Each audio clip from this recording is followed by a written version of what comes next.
tahiyat ahlil jannah. Assalamualaikum warahmatullahi wabarakatuh.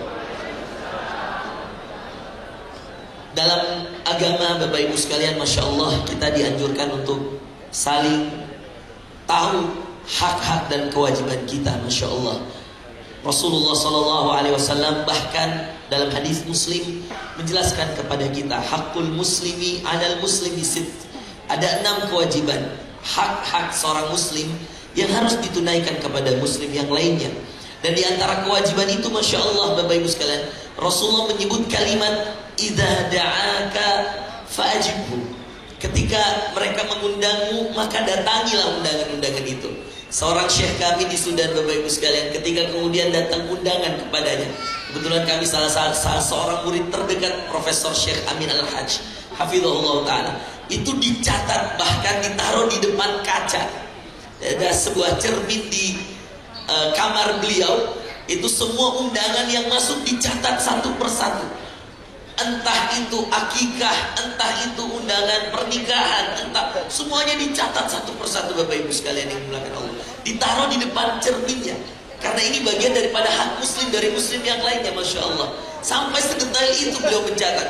Kalau kemudian ada yang tidak bisa dihadiri, beliau mengutus keluarganya untuk hadir. Padahal beliau ketua ikatan ulama, Masya Allah. Kalau kemudian beliau bisa hadir, subhanallah, beliau hadir langsung ke acara-acara tersebut. Inilah yang kemudian kita namakan hak muslim dari muslim yang lainnya. Mungkin kita mengatakan, kenapa kita harus hadir pada acara-acara seperti ini? Kan kita bisa lihat videonya, kan kita bisa sampaikan dari WhatsApp, kan kita bisa sampaikan lewat video call dan seterusnya. Itu tentu berbeda pahalanya Bapak Ibu sekalian. Inilah yang kemudian menjadi semangat kita. Teman-teman yang datang, Bapak Ibu yang datang dari Jayapura, jangan dikira tidak berpahala. Berpahala Bapak Ibu sekalian. Saya juga pribadi Bapak Ibu, baru saja tiba dari Jakarta. Ini saya dari bandara langsung ke sini Bapak Ibu sekalian. Kebetulan Ustadz Asrul ini senior kami dulu di Gontor, Masya Allah. Beliau dengan kami dulu kebetulan juga dekat ya, sama-sama juga satu konsulat ya.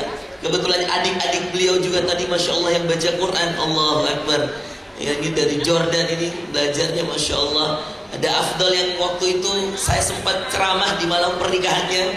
Saya masih ingat sekali, alhamdulillah atas izin Allah. Semua ini kita lakukan untuk mendapatkan ibadah Bapak Ibu sekalian.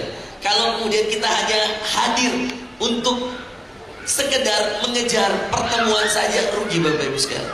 Yang kita hadiri pada pertemuan hari ini adalah hak muslim dari muslim yang lainnya, dan itu pahala Bapak Ibu sekalian. Kita datang ke tempat ini, niat kita lillahi ta'ala, niat kita untuk mendapatkan pahala. Sebagaimana sholat itu perintah Allah, maka kita harus tahu silaturahim, memenuhi hak muslim dari muslim yang lainnya, itu pahala Bapak Ibu sekalian. Maka mari kita luruskan niat kita. Jangan gara-gara kulkas yang ada di sebelah kanan, jangan gara-gara TV di sana kita hadir, jangan. Karena itu akan membuat kita rugi Bapak Ibu sekalian. Kita akan kemudian mendapatkan menjadi orang yang rugi. Belum tentu juga keluar namanya, nggak dapat juga pahalanya. Waliyadzubillah. Maka di awal ceramah saya ingin menitipkan ini kepada semua yang hadir, para keluarga, teman-teman yang hadir yang ingin mensupport adinda kita Ihsan dan ayahanda dan ibunda beliau. Kita niatkan lillahi ta'ala, agar kemudian di hari kiamat nanti kita kemudian bisa mendapatkan pahala yang besar di sisi Allah Subhanahu wa taala. Bapak Ibu sekalian yang dimuliakan Allah Subhanahu wa taala, bercerita tentang pernikahan, tentu nasihat saya akan tertuju kepada adinda saya Ihsan yang ada di depan. Namun Masya Allah, berkata salah seorang ulama, nasihat terindah dan selalu dibutuhkan oleh setiap manusia adalah nasihat yang berkaitan dengan rumah tangga. Tidak ada manusia yang tidak butuh nasihat ini. Bahkan di saat usia pernikahan sudah 50 tahun, bahkan di saat usia pernikahan sudah 100 tahun, bahkan di saat usia pernikahannya ratusan tahun lebih, 300 tahun, 400 tahun, 500 tahun, Ayub alaihissalam mengalami masalah rumah tangga. Bapak Ibu dengarkan, Nabi Ayub diabadikan dalam surah Al-Anbiya. Wa ayyuba idnada rabban anni massani ad-dur wa anta arhamur rahimin. Ini Allah cerita di dalam surah Al-Anbiya ayat 83, 84. Allah cerita tentang Nabi Ayub. Kapan ada masalah rumah tangganya, Bu? Bapak tahu kapan bermasalah rumah tangganya? Bukan ketika pengantin baru. Bukan ketika setahun 2 tahun. Usia pernikahan Ayub waktu itu sudah melebihi puluhan tahun. Bahkan sebahagian ulama menuliskan ratusan tahun. Baru kemudian Allah uji Ayub sedikit demi sedikit. Ayub, Bapak Ibu sekalian, saya beritahu adalah nabi yang kaya. Makanya di ayat selanjutnya ketika Allah mengatakan fastajabna lahu fakashafna ma bihi min dur, kami jawab doanya. Ketika kemudian dia sakit, harta sebelum sakit itu yang banyak orang nggak tahu, yang kebanyakan kita tahu cuman Ayub itu ujiannya sakit. Ini salah Bapak Ibu sekalian. Yang ujian pertama Nabi Ayub di rumah tangganya itu bukan sakit Bapak Ibu sekalian, adalah bangkrutnya bisnis-bisnisnya, bangkrutnya usaha-usahanya. Ujian pertama Nabi Ayub. Setelah itu apa? Sakit. Setelah itu apa? Ditinggal anak. Setelah itu apa? Ditinggal orang yang paling dia sayangi. Siapa? Istrinya. Maka ini perlu kita belajar Bapak Ibu sekalian, bahwa nasihat pernikahan itu adalah nasihat yang semua kita butuh. Saya di usia 10 tahun pernikahan saya. Mungkin ada yang 50 tahun, ada yang 30 tahun. Macam-macam Bapak Ibu sekalian. Saya tanya kepada Bapak dan Ibu sekalian, pernahkah 1 hari pun, atau 10 hari pun, atau 30 hari pun di rumah adem-adem saja? Bahkan Masya Allah, kalau kemudian keduanya adalah ustadz dan ustadzah. Jangan dikira ustadz dan ustadzah tidak ada masalah rumah tangganya. Ini salah Bapak Ibu sekalian. Lain tong ujiannya ustadz. Ya. Semua kita punya masalah-masalah sendiri. Itulah kenapa nasihat seperti ini tidak hanya ditujukan kepada yang akan menikah, tapi meskipun fokus kita ke adinda kita, tapi semua kita membutuhkan nasihat ini. Kata MC tadi mewakili yang akan saya sampaikan, ibadah terpanjang. Kenapa dinamakan ibadah terpanjang, Pak? Karena Allah buka dan Allah tidak tutup. Allah suruh kita memulai dengan ijab kabul dan tidak ada tutupannya. Allah tidak suruh kita untuk menutupnya. Ya, Haji Ambarukah baru pulang umroh bersama keluarga. Umroh itu Pak cuma 4 rukunnya. Dia dimulai dengan niat sambil berihram, mengatakan labbaik Allahumma umratan di dalam hati. Kalau mau yang sholat sunnah 2 rakaat silahkan. Setelah itu tawaf di Ka'bah. Dimulai dari Hajar Aswad, berakhir di Hajar Aswad. Masya Allah, satu paket dengan sholat di belakang makam Ibrahim 2 rakaat. Setelah itu pindah, geser ke Bukit Sofa. Dari Sofa ke Marwah, Marwah ke Sofa. Sudah sering umrah semua ya? Yang belum umrah insya Allah saya doakan cepat umrah insya Allah, amin. Sofa Marwah, Marwah Sofa. Selesai 7 kali, lalu pindah ke tahallul. Selesai tahallul, selesai ibadah umroh. Dibuka dengan niat, diakhiri dengan tahallul Pak. Setelah tahallul, sudah boleh semua larangan-larangan umroh. Memotong kuku yang tadinya tidak boleh, boleh. Laki-laki gak boleh pakai penutup kepala. Setelah tahallul boleh.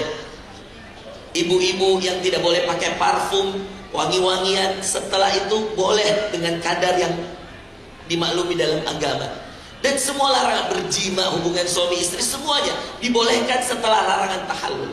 Setelah kita melakukan tahallul itu, sholat Bapak Ibu sekalian, kita mulai dari takbiratul ihram, Allahu Akbar.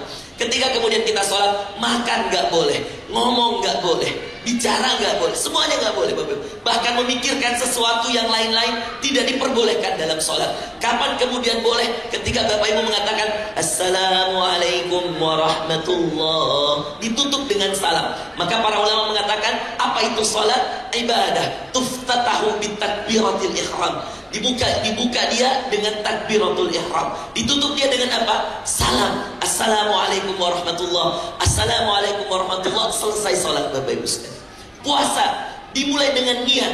Ketika kita berniat dalam sahur kita, dimulailah puasa kita. Menahan imsak namanya, menahan sampai kemudian kita datang azan maghrib, berbuka puasa. Ini yang dinamakan pembukaan dan penutupnya. Pembukaannya dengan niat dan sahur, penutupnya dengan iftar, berbuka puasa.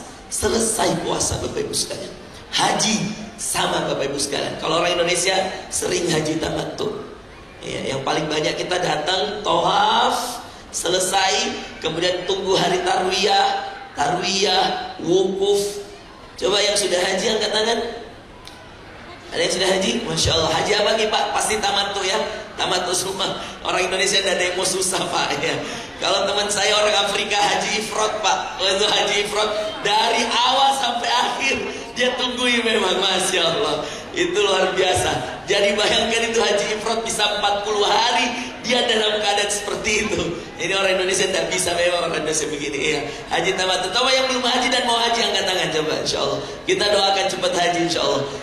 Ya Allah, mudah-mudahan Bapak Ibu sekalian yang insyaallah belum haji cepat berhaji insyaallah. Supaya merasakan haji itu dimulai dengan itu. Setelah selesai tarwiyah, kemudian wukuf, kemudian mabit di Dzulhulaifah, mabit di Mina, lalu kemudian lempar jumroh, tawaf wada, selesai. Bapak Ibu sekalian, habis haji ya. Sudah selesai rangkaian ibadah haji. Kalau sudah lewat bulan Zulhijjah tidak ada lagi haji Bapak Ibu sekalian. Tapi menikah Bapak Ibu sekalian, dia hanya Allah anjurkan kita, Allah suruh kita dengan dibuka saja.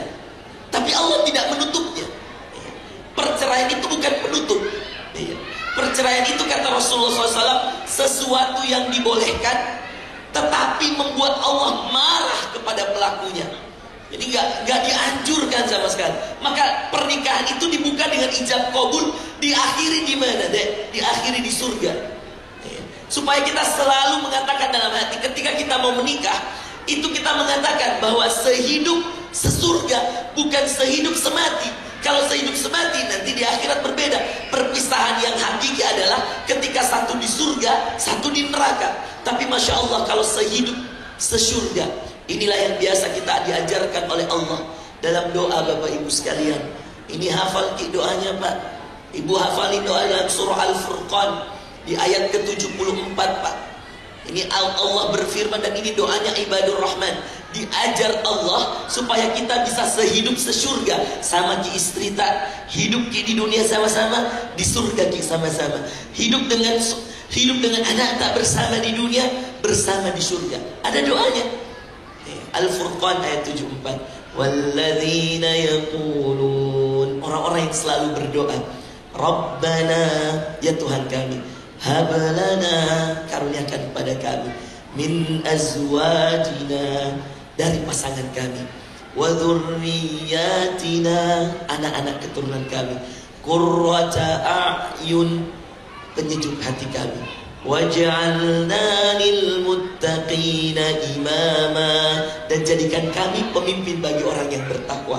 Rabbana hablana min azwajina wa dzurriyyatina qurrata a'yun waj'alna lil muttaqina imama. Kata para ulama, inilah doa yang terbaik, mengumpulkan kita di dunia dengan pasangan yang kita cintai, dan mengumpulkan kita di akhirat dengan pasangan yang kita cintai, mengumpulkan kita di dunia dengan anak yang kita cintai, dan mengumpulkan kita di akhirat dengan anak-anak yang di surga Allah, dengan anak-anak yang kita cintai, mengumpulkan kita di dunia dengan saudara-saudara kita. Tentu kita mau semua di saudara-saudara kita ini sama-sama di surga. Salah satu doanya ini, Rabbana, ya Tuhan kami, hablana, karuniakan pada kami, min azwajina, dari pasangan kami, wa dzurriyyatina, dan dari keturunan kami ya Allah, qurrata a'yun, orang-orang yang menyejukkan hati kami ya Allah, waj'alna, dan jadikan kami ya Allah, lil muttaqina, bagi orang-orang yang bertakwa, imama, pemimpin. Bersama siapa kita dipimpin? Bersama Rasulullah. Di mana dipimpinnya? Di surga Allah Subhanahu wa taala. Makanya Al-Furqan yang belum hafal Bapak Ibu sekalian, ayat ke-74 bisa dibuka nanti di internet atau dibuka Qur'annya, dibaca terjemahannya, itu Masya Allah. Rabbana hablana min azwajina wa dhurriyyatina qurrata a'yun. Ketika sujud, Rabbana hablana, supaya tenang, supaya semua itu jadi penyejuk hati. Penyejuk hati itu apa Bapak Ibu sekalian? Kenapa dia katakan qurrata a'yun? Rabbana, ya Tuhan kami, hablana, karuniakan pada kami, min azwajina, pasangan kami, wa dzurriyyatina, anak keturunan kami. Anak keturunan itu anak, cucu, cicit, dan seterusnya. Qurrata a'yun, penyejuk hati kami. Kenapa dinamakan qurrata a'yun Pak? Karena dia dibersamai di dunia dan dibersamai di surga. Makanya namanya qurrata a'yun. Baik ya Pak ya. Mohon dihafalkan Pak, dipakai. Saya tidak ajar salah-salah ini. Ini semua adalah ilmu yang kemudian ada dalam Quran, ada dalam hadis. Bapak terima dan pakai, insya Allah Bapak dan Ibu sekalian dapat pahala, dan insya Allah dimudahkan, karena ini semua kita pelajari. Bapak Ibu sekalian yang dimuliakan Allah, ya Dindaku Ihsan yang dimuliakan Allah, saya mempelajari agama ini Pak hampir 18 tahun. Saya tinggalkan kota Makassar dari tamat SD ke Gontor. 6 tahun saya di sana, ngajar 2 tahun di sana, 8 tahun. Saya berangkat ke Sudan, Pak. S1 saya, S2, S3.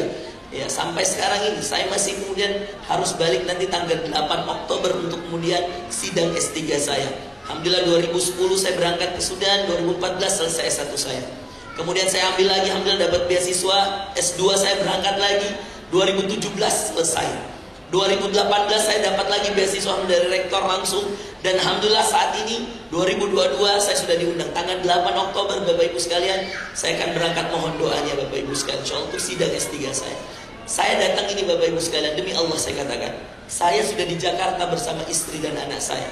Saya sudah catat tanggal dari Ustaz Asrul bahwa tanggal 24 September saya akan balik ke Makassar, maka istri dan anak saya lagi di Jakarta sekarang. Sore ini saya langsung balik. Saya hanya ke Makassar untuk acara ini, tengok ibu saya, ketemu ayah saya balik lagi ke bandara Bapak Ibu sekalian. Demi Allah Bapak Ibu sekalian, saya mau sudah persiapan sidang. Tanggal besok, tanggal 25 visa saya selesai.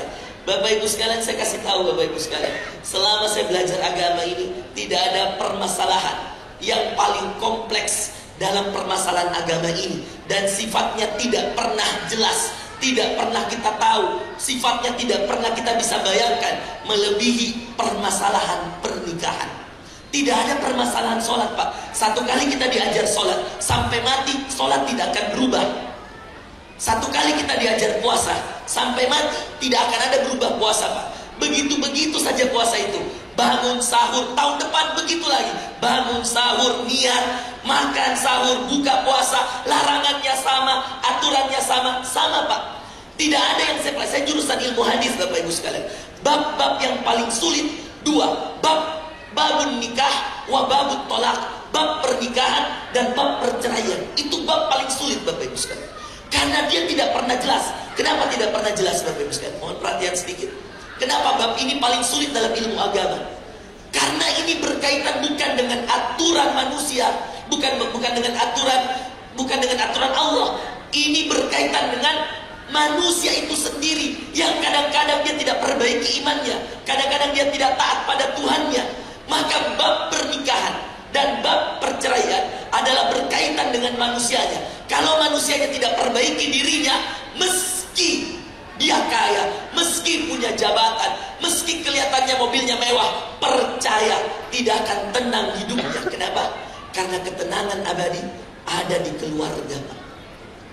Itulah yang dikatakan Rasulullah, khairukum li nisa'i, khairukum li ahli. Sebaik-baik kalian yang paling baik pada keluarganya, yang paling baik pada istrinya. Makanya siapa pemimpin yang hebat? Kalau saya dari sana ditanyakan siapa orang yang hebat? Kalau saya, orang yang paling disayangi oleh keluarganya, orang yang paling bertanggung jawab pada keluarganya, orang yang paling bertanggung jawab pada istrinya, orang yang paling bertanggung jawab pada anaknya. Dia asuh anaknya sampai besar, dia sekolahkan, dia biayai, dia cari nafkah yang halal, dia tinggalkan yang haram, dia tidak mau kasih makan anaknya satupun uang haram. Itulah laki-laki yang paling hebat menurut saya. Jadi dek, menurut agama bukan hebat kalau banyak uangmu tapi tidak jelas dari mana. Menurut agama kita yang paling hebat adalah yang berani bertanggung jawab untuk tidak memasukkan 1 rupiah uang haram ke perutnya anak, ke perutnya istri, ke perutnya orang tua, hanya karena kesenangan dunia lalu menghalalkan segala cara. Na'udzubillah min dzalik. Ibnu Sirin, Ibnul Mubarak dan beberapa ulama tabi'in yang lalu Bapak Ibu sekalian, itu ada kebiasaannya orang dulu Pak. Kalau kemudian dia sudah mau keluar cari rezeki, anaknya, istrinya ikut sampai ke depan pintu rumah Pak. Lalu setiap hari, ini dah coba lihat ya, adatnya orang dulu, adatnya mereka, setiap kali suaminya mau keluar cari rezeki, diantar oleh istrinya sama anaknya Pak. Kalau kita kan di Makassar atau di Jakarta, kita bilang, Bu, atau saya biasa bilang, Umi, saya pergi Umi, istri saya datang, salaman, pelukan, kemudian anak saya, nah, Habib pergi ya, pergi biasa kalau subuh Pak, kalau jadwal saya ada subuh, saya pergi subuh. Kalau saya ada keluar kota, saya pamit memang sama istri sama anak, seperti itu. Tapi lihat adatnya orang dulu Pak. Mereka datang, Mereka datang ke depan pintu sama-sama. Semua anaknya kalau lagi tidur dikasih bangun. Lalu kemudian di depan pintu dipeluk semua. Ayahnya ini, suaminya dipeluk, dicium tangannya. Lalu kemudian istrinya mengatakan, coba lihat ini ya. Istrinya bilang apa sama suaminya? Kata istrinya, ya zawji. Ini saya terjemahkan, saya pakai bahasa Arabnya dan saya terjemahkan. Ya zawji, inna nastati', kami mampu. Inna nastati' an nadfa'a shiddatal ju'. Kata dia, suamiku, ketahuilah. Ini tiap hari Pak, setiap hari. Pokoknya kalau mau keluar suaminya, ini terus dibicarakan di depan pintu ini Pak. Ya zawji, supaya suaminya tidak lupa. Wahai suamiku, inna nastati', kami semua, saya, anak-anakmu. Dia bawa semua anaknya Pak. Coba, memang ini berat ini, apalagi kalau ibu-ibu mager ya, yang mau malas gerak, pasti di atas kasur saja. Ya pergi. Ya. Ini biasa, hati-hati Bu ya. Ibu tidak pernah tahu Bu ya. Ini biasanya kalau ada ibu-ibu mau, suaminya mau berangkat, Bu saya berangkat, tidak tahu antar suaminya ke depan pintu. Pergi. Ya. Jangan lupa transfer ya. Bahaya ibu-ibu ini. Tidak ada di sini. Nggak ada di sini, nggak ada insya Allah. Coba, Mbak Ibu tahu nggak? Itu kalau suami keluar cari rezeki, emang ada jaminan dia bisa pulang? Kalau dia meninggal di luar, kalau nggak balik lagi gimana? Makanya orang dulu, masya Allah Bu, sangat bakti kepada suaminya. Itulah kenapa ridho seorang suami surga bagi istrinya. Diantar Bu. Coba lihat apa yang mereka katakan Pak. Hai suamiku, inna nastati', suamiku ketahuilah, saya dan anak-anakmu bisa menahan rasa lapar. Bahkan kalau lapar itu sangat berat, tidak apa-apa. Walakin, tapi kata istrinya, tetapi suamiku, nahnu la nastati', saya kasih tahu suamiku, saya dan anak-anakmu tidak bisa tahan. La nastati' an nadfa'a shiddata hararin nar. Kata istrinya, suamiku saya tidak bisa tahan, anak-anakmu tidak bisa tahan panasnya api neraka. Maka jangan bawakan kami harta yang haram. Lebih baik kamu pulang tidak bawa apa-apa daripada kamu pulang membawakan kami sesuatu yang membawa kami ke neraka. Lapar kami bisa tahan, tapi panasnya api neraka kami gak bisa tahan. Tiap hari. Ini makanya ibu-ibu yang kemudian mau suaminya berangkat, motor dicontoh boleh. Atau WA saja suami tak. Kalau malas nih bergerak, ada tahu itu ibu-ibu malas bergerak. Kalau sudah depan TV, ibaratnya kayak anak muda zaman sekarang, mager. Ada istilah mager Pak. Ini jangan Bu ya, kalau bisa sih diantar suaminya, pamit ya, cium tangan suami, doakan suami. Kalau mau diikuti perkataan tabiin ini juga boleh Bapak Ibu sekalian. Nah, makanya deh Ihsan ya, saran saya deh, jadilah laki-laki yang bertanggung jawab ya. Inilah yang paling penting dari seorang suami ya, khususnya masalah nafkah. Itulah kenapa kita dinamakan qawwam. Qawwam itu kita yang kemudian mencari tulang punggung keluarga, khususnya masalah nafkah, masalah rezeki. Carilah yang benar-benar halal.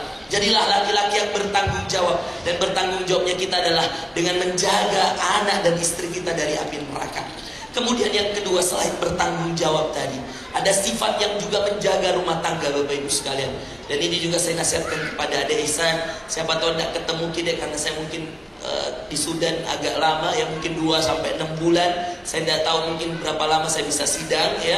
Yang jelas nanti tergantung pembimbing saya, profesor saya. Ya, kalau kita tidak ketemu, tolong didengar ini nasihat yang kedua. Permasalahan rumah tangga Bapak Ibu sekalian, itu kembali kepada ibadah orang-orang yang ada di dalamnya. Mohon maaf deh, kalau kau tidak sholat subuh tadi pagi, percaya sama saya, sore ada kau mau lihat, ya mungkin berantem lagi sama istri. Kalau kemudian kamu tidak jaga sholatmu, atau istrimu tidak jaga sholat, pasti biasa ada masalah rumah tangga hari itu Bapak Ibu sekalian. Ini yang menjadi permasalahan utama. Orang sibuk menyelesaikan masalah dengan akal fikiran, lupa sibuk menyelesaikan masalahnya Rasulullah dulu dengan sholat. Makanya saya kasih tahu Bapak Ibu sekalian, kalau ada masalah rumah tangga jangan langsung marahi suami jangan langsung marahi istrinya. Coba muhasabah dirinya. Biasanya permasalahan rumah tangga itu muncul kalau ada salah satu di antara suami atau istri ini yang, mohon maaf, tidak sholat atau menunda-nunda sholat. Adzan, Allahu Akbar, Allahu Akbar. istrinya masih sibuk depan televisi. Itu yang akan membuat biasa ada masalah. Sedikit-sedikit meledak, sedikit-sedikit meledak. Suaminya sedikit-sedikit marah, istrinya sedikit-sedikit marah. Kenapa Bapak Ibu sekalian? Bukan hanya karena kita tidak cocok, sifatku begini. Itu masalah sifat Bapak Ibu sekalian. Tidak ada yang tahu kita ini dipasangkan oleh Allah sebelum kita lahir. Jodoh kita sudah tertulis di Lauh Mahfuz. Maka pasangan kita cerminan diri kita. Saya ulangi, pasangan kita cerminan diri kita. Tidak usah saling menyalahkan. Kau memang sekali dikasih tahu, kau memang keras kepala. Kalau istrimu kamu katakan keras kepala, istrimu cerminan dirimu. Kata Rasulullah, khuliqatil mar'atu min dhila. Wahai para suami, dengarkan, wanita itu diciptakan dari tulang rusukmu. Siapa istrimu, itu tulang rusukmu. Ini kata Rasulullah. Maka mari berubah Bapak Ibu sekalian. Mari berbenah. Yang mau benar-benar rumah tangganya sakinah, mawaddah, warahmah, perbaiki sholat tak Pak. Saya titip ini. Sama-sama kita tidak tahu ujian-ujian di kemudian hari Pak. Saya, Bapak Ibu sekalian, kita semua punya keluarga. Maka menjaga keluarga, benteng utamanya Pak, sholat. Dan ibadah itulah, makanya Rasul mengatakan as-sholatu imaduddin. Sholat itu tiangnya agama. Saya mohon maaf Pak, saya kalau ceramah tidak bisa bikin ketawa orang Pak. Tapi saya ceramah, saya ada amanah ilmu Pak. Jauh-jauh saya tuntut ini ilmu. Saya harus sampaikan. Mungkin Bapak bilang, ini Ustadz kerasnya. Ini, tidak Pak, inilah realita kita. Inilah keadaan kita Bapak Ibu sekalian. Mari kita sama-sama muhasabah diri. Perbaiki rumah tangga kita. Demi Allah Pak, agama ini terbentuk dari keluarga-keluarga muslim yang sama-sama menjaga ibadah. Kemudian yang ketiga, saya titip 5 ya, tadi bertanggung jawab, dan itu yang paling pertama. Tanggung jawab sebagai seorang suami. Kalau perempuan tanggung jawab sebagai seorang istri. Itulah kita pertanggungjawabkan di hadapan Allah. Yang kedua, ibadah. Dan sebaik-baik ibadah itu, mohon maaf Bapak Ibu sekalian, kita secara tegas mengatakan tiangnya ibadah adalah sholat. Makanya kalau kemudian baik sholatnya, baik semua ibadahnya. Percaya Bapak Ibu sekalian, mulai Mekki dulu, azan langsung ke sholat. Ibu-ibu, azan langsung sholat. Meskipun ibu-ibu ada keringanan bahwa ibu-ibu itu sebaik-baik sholatnya di rumah, maka ibu-ibu boleh sholat di rumah. Kalau bapak-bapak, mohon maaf, kalau kita merujuk pada hadis, maka Masya Allah, laki-laki itu selama tidak ada uzurnya, selama tidak ada sakitnya, selama dia belum tua, itu sebaik-baik sholatnya laki-laki di masjid. Makanya kalau laki-laki Pak, azan cari di masjid, azan cari musola. Kalau bapak lagi meeting seperti nanti azan zuhur, kita ke musola dulu sholat. Habis itu balik lagi. Adzan sholat. Percaya sama saya Pak, berubah kehidupan kita. Allah jamin Pak. Karena sholat itulah tiangnya agama. Semua rezeki kita, semua kehidupan kita, kebahagiaan kita, tidak ada apa-apanya di sisi Allah kalau orang tidak sholat. Makanya Rasulullah mengatakan yang paling pertama, awwalu ma yuhasabul abdu yaumal qiyamah as-shalah. Yang paling pertama ditanya di kubur, sholat. Yang paling pertama ditanya di akhirat, sholat. Kalau baik sholatnya, kata Rasulullah, baik semua amalannya. Kalau buruk sholatnya, buruk semua amalannya. Maka mari kita perbaiki Bapak Ibu sekalian, kita jaga sholat-sholat kita. Yang ketiga Bapak Ibu sekalian, tilawatul Quran. Makin sakinah rumah tangga tahu. Coba tanya kini, saya tidak usah angkat tangan ya. Tanya saja, kapan Ki terakhir mengaji? Kapan terakhir buka Quran? Coba tanya dalam diri. Maka Masya Allah, yang rajin baca Quran di rumah, ya sana amalkan kodena, sehari target di rumah ada kau baca. Setelah subuh mau paling penting, sebelum kau kerja, sebelum kau berangkat kerja, setelah sholat subuh jangan kemana-mana, buka zikir pagi petang, baca Quran setengah juz, seperempat juz, berapapun, dan ajak istrimu baca Quran. Bapak Ibu sekalian, selalu saya tanya orang yang bermasalah rumah tangganya. Ribuan orang datangi saya, Ustaz kenapa begini istriku, kenapa begini suamiku, kenapa begini anakku. Pertanyaan saya dua aja tadi itu, bagaimana sholatnya, bagaimana baca Qurannya. Kalau baik ini dua Bapak Ibu sekalian, Masya Allah. Karena Quran itu apa kata Allah? Dzalikal kitabu la raiba fi hudal lil muttaqin. Itulah Quran yang tidak ada keraguan di dalamnya. Dia adalah petunjuk. Petunjuk itu Bapak Ibu sekalian adalah pemimpin. Maka kalau kita rajin ngaji, ada petunjuknya Bapak Ibu sekalian. Ngaji kidena, insya Allah berkah rumah tangga insya Allah. Yang keempat Bapak Ibu sekalian, yang membuat sakinah mawaddah warahmah, dan ini juga aduh banyak sekali miris Sedih kita Bapak Ibu sekalian melihat banyak anak-anak muda yang menikah sekarang itu lupa sama orang tuanya. Ada yang kemudian menikah, kemudian dia lupa lagi orang tuanya. Ada yang sudah ke rumah mertua, nah lupa imamatnya. Ada macam-macam, Masya Allah. Padahal ketika kita sudah menikah, orang tua kita jadi 4 Bapak Ibu sekalian. Kalau lagi hidup semua, masih hidup semua. Orang tua 2 orang dan mertua 2 orang. Itu semua orang tua. Banyak anak-anak muda, banyak orang-orang ketika sudah menikah, Masya Allah, dia lupalah sama orang tuanya. Salah seorang jamaah saya tinggal di Bukit Baruga, kompleks saya Bapak Ibu sekalian. Kontraktor, kaya raya, Masya Allah, tabarakallah. Bahkan sering keluar negeri Bapak Ibu sekalian. Pernah dia cerita dia makan pagi di Singapura, makan sore, makan siang di Paris, makan malam di Dubai. Coba bayangkan itu. Kalau saya juga, saya bilang, Pak, saya makan pagi di Pantai Losari, makan siang di mana, makan malam contoh, saya bilang. Tidak ada di kelebihannya itu Pak. Percuma kalau tidak tenang rumah tangga tak. Dia Pak, bayangkan mobilnya Masya Allah, ada Mercy-nya, ada Rubicon-nya, Masya Allah banyak. Tapi selalu datang minta nasihat, Ustadz bermasalah lagi, Ustadz bermasalah lagi. Terakhir saya cek apa sebenarnya inti masalahnya. Nah ini orang rajin sholat, orang ini rajin sholat. Jamaah kita di Bukit Baruga Pak, rajin sholat, rajin terus. Apa masalahnya? Kontraktor, kaya raya, banyak uangnya, tapi selalu gelisah. Akhirnya saya buka, saya bikin satu kertas, saya suruh tulis. Semua saya sudah sholat, ngaji gak? Ngaji. Sudah sedekah. Ada satu masalahnya Bapak Ibu sekalian. Apa masalahnya? Dia tinggal di Baruga. Di Jakarta, Bogor rumahnya Masya Allah besar sekali Pak. Di Jakarta ada rumahnya di Pondok Indah. Di Bogor ada villanya di Puncak. Bayangkan ya. Dan ibunya, ini ya, dengar baik-baik ini Iksan. Dan ibunya tinggal di kampung Pak, di Luwu, ya, Malili, ya. Rumahnya Masya Allah kecil, toiletnya jauh dibilang. Coba lihat, kontraktor kaya raya. Saya bilang, Pak, kenapa kan tidak dibawa ibu tinggal di sini? Dia bilang, istriku tidak mau. Siapa yang tidak mau? Istrinya. Saya bilang, kenapa tidak dibangunkan rumah ibu di sana? Istriku tidak mau. Coba ya, lihat Pak. Ada tong itu istri begini. Hati-hati ya. Mudah-mudahan tidak ada di sini insya Allah. Ini ibu-ibu soleha semua saya lihat muka-mukanya ini. Masya Allah. Ya, ingat Pak Nana.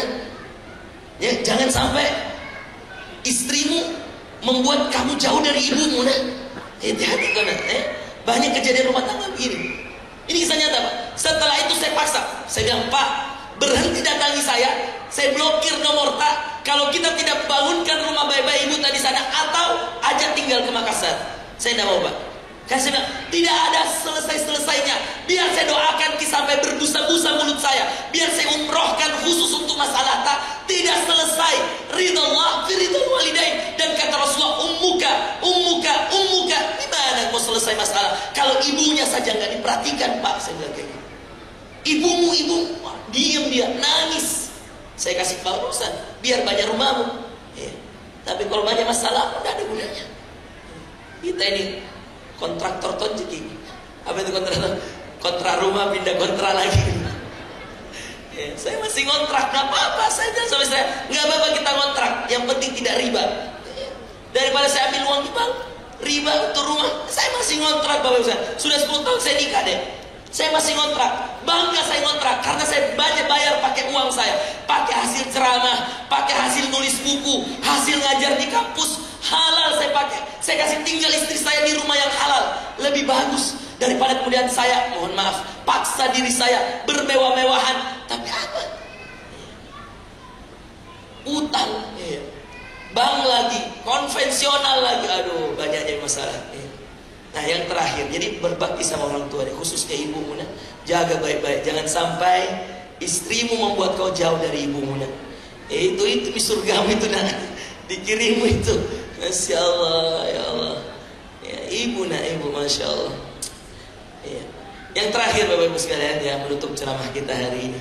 Setelah tadi semua yang kita sebutkan ada bertanggung jawab. Rumah tangga itu kalau mau sakinah, semua harus punya sifat tanggung jawab. Istri harus bertanggung jawab dengan pekerjaannya, suami harus bertanggung jawab dengan tugas-tugasnya. Kemudian perbaiki sholat. Kemudian perbaiki mengaji tak semua, belajar ki mengaji, baca ki Al-Quran. Nikmat Pak. Coba kita dengarkan di bacaannya.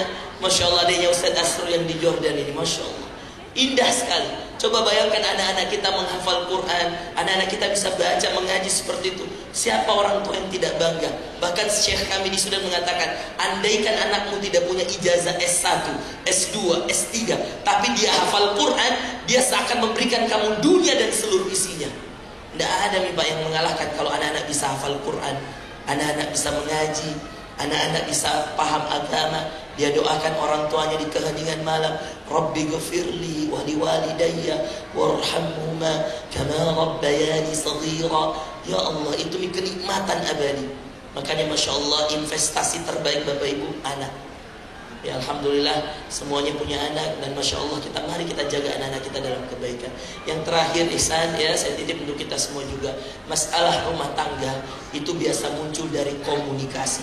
Ilmu ini diajarkan dalam agama Pak. Ilmu kelima ini ilmu komunikasi Pak. Ini Tommy sebenarnya keahlian yang masing-masing harus saling mengerti. Saya juga tidak terlalu paham ini ilmu komunikasi. Yang saya pelajari adalah komunikasinya Rasulullah kepada istrinya. Yang saya pelajari karena saya jurusan hadis adalah komunikasinya Rasulullah pada sahabatnya. Lihat Bapak Ibu sekalian, suatu ketika Rasulullah didatangi tamu-tamu dari sahabat. Lalu kemudian tiba-tiba datang kiriman makanan dari istri yang lain di rumah Aisyah radhiyallahu anha. Aisyah tahu ada kiriman makanan, marah Aisyah. Lalu dia keluar Pak, bayangkan dari dalam kamarnya dia keluar ke ruang tamu hanya untuk membanting makanan itu. Marah. Coba lihat, ini istri Rasulullah. Jadi Bapak Ibu sekalian ya, perhatikan Ki. Mungkin ada yang ustazah istrinya apa sih? Perempuan, wanita, tetaplah wanita. Bahkan Aisyah istri Rasulullah, ketika perasaan cemburu itu ada di hatinya, dia sudah lupa bahwa dia istri Rasulullah. Bayangkan. Jadi Bapak Ihsan, ya saya tahu kita nanti kita akan alami ini. Mungkin sebulan, 2 bulan, waduh Masya Allah, 3 bulan, 6 bulan masih Masya Allah. Ya mungkin tidak terlalu banyak kita tahu sifat-sifat buruknya istri tak. Tapi setelah 3 tahun, setelah 5 tahun, banyak itu. Hati-hati ya. Ingat, istrimu bukan Khadijah, istrimu bukan Aisyah. Sedangkan Aisyah saja punya rasa cemburu. Sedangkan Aisyah saja kadang-kadang gak bisa mengontrol dirinya. Ini istri Rasulullah. Jadi bapak-bapak perhatikan, supaya jadi kaidah ilmu kita. Ketika Rasulullah SAW mengatakan kepada para wanita di hadapan itu, waktu itu Rasul mengatakan, Inni ra'aitukunna aktsara ahlin nar. Saya melihat kalian wahai para wanita, banyak sekali di antara kalian yang menjadi penduduk neraka. Ini mohon maaf ibu-ibu ya, kita tidak menyampaikan kecuali ilmu. Dan Bapak Ibu boleh cek di internet, boleh cek di buku-buku hadis. Hadisnya sahih Bapak Ibu sekalian. Ini amanah keilmuan. Saya jurusan ilmu hadis. Rasulullah mengatakan kebanyakan penduduk neraka perempuan. Berkatalah para sahabat dari golongan wanita, sahabiah, 5 ya Rasulullah. Kenapa kami termasuk banyak menghuni neraka ya Rasulullah? Lihat apa jawaban Rasulullah sallallahu alaihi wasallam. Li'anna kunna takfurnal ashir. Karena banyak di antara kalian yang mendurhakai suami-suami.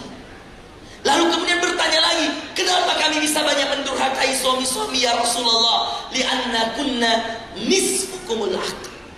Karena akal yang Allah berikan kepada kalian itu cuma setengah. Dan setengah lagi perasaan.